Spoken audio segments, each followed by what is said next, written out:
क्या आपने कभी सोचा है कि हज जिंदगी में सिर्फ एक बार फर्ज क्यों है, जबकि उम्रा बार बार किया जा सकता है। दरअसल हर साल लाखों मुसलमान मक्का मुकर्रमा का रुख करते हैं। कोई हज की सादत हासिल करने जाता है तो कोई उम्रा की नीयत से। लेकिन बहुत से लोगों के जहन में एक सवाल आता है कि आखिर हज और उम्रा में फ़र्क क्या है, और जब दोनों में काबा का तवाफ और सफ़ा मरवा की सही होती है तो फिर हज सिर्फ एक बार फ़र्ज क्यों किया गया, जबकि उम्रा बार बार करने की इजाज़त क्यों है। दरअसल हज इस्लाम के 5 अरकान में से एक अहम रुकन है। अल्लाह ताला ने हर उस मुसलमान पर जो जिस्मानी और माली तौर पर इस्तिताअत रखता हो, जिंदगी में सिर्फ एक बार हज फर्ज किया गया है।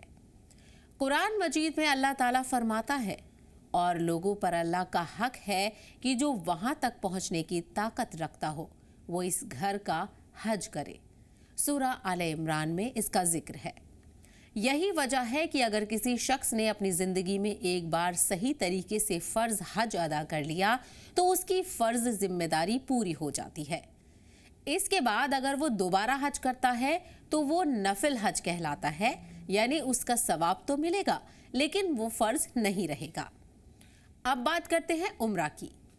उम्रा भी बहुत बड़ी इबादत है, लेकिन ये हज की तरह इस्लाम के अरकान में शामिल नहीं है। इसमें एहराम बांधना, काबा का तवाफ करना, सफ़ा और मरवा के दरमियान सई करना और बाल कटवाना शामिल होता है, यानी मुंडवाना भी शामिल होता है। लेकिन इसमें अरफात में वकूफ़, मुज़दलिफ़ा में क़याम, मिना में रमी और कुर्बानी जैसे अरकान नहीं होते, जो हज का बुनियादी हिस्सा है। सबसे बड़ा फ़र्क वक्त का भी है। हज सिर्फ इस्लामी महीने ज़िलहिज्जा की मुकर्रर तारीख हो, यानी 8 से 13 ज़िलहिज्जा के दौरान ही अदा किया जा सकता है। अगर कोई इन दिनों के अलावा वही अमल करे तो हज नहीं कहलाएगा, जबकि उम्रा साल के लगभग हर वक्त किया जा सकता है। सिर्फ हज के कुछ खास दिनों में उम्रा करने के बारे में अलग अलग फ़िक़ही अहकाम मौजूद हैं, लेकिन आम तौर पर पूरे साल इसकी गुंजाइश रहती है। अब सवाल यह है कि हज सिर्फ एक बार ही क्यों फ़र्ज किया गया है। इसका जवाब इस्लाम की आसानी में छिपा है।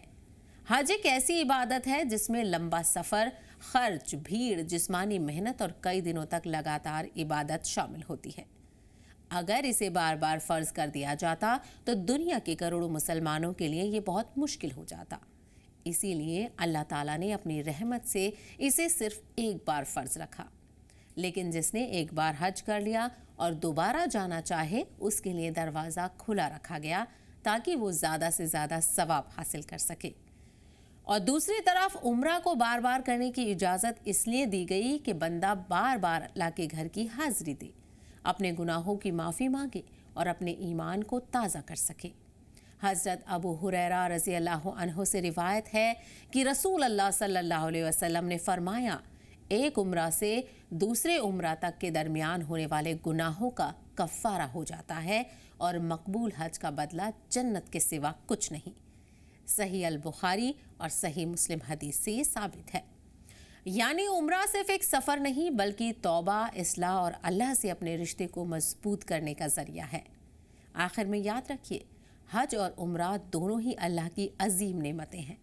फ़र्क सिर्फ इतना है कि हज ज़िंदगी में एक बार फ़र्ज है और उसके अपने मुकर्ररा अरकान और दिन हैं, जबकि उम्रा एक ऐसी मुबारक इबादत है जिसे मौका मिले तो बार बार अदा किया जा सकता है। अल्लाह ताला हम सबको अपने घर की हाज़िरी, मकबूल हज और बार बार उम्रा की सादत नसीब फरमाए। आमीन।